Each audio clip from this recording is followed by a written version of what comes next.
महापालिकेसंदर्भातली आता कारण पालिकेचा अंतिम प्रभाग आराखडा जाहीर झालाय। मुंबईत 227 प्रभागांची संख्या ही कायम ठेवण्यात येतेय। आज अंतिम प्रभाग रचना जाहीर झाली आहे।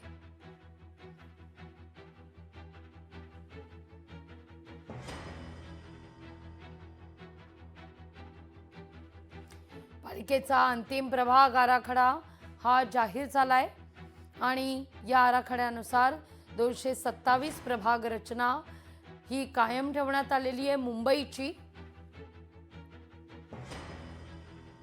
संख्येत काही बदल होतो का या संदर्भात सुरुवातीला खरं तर चर्चा होत होती।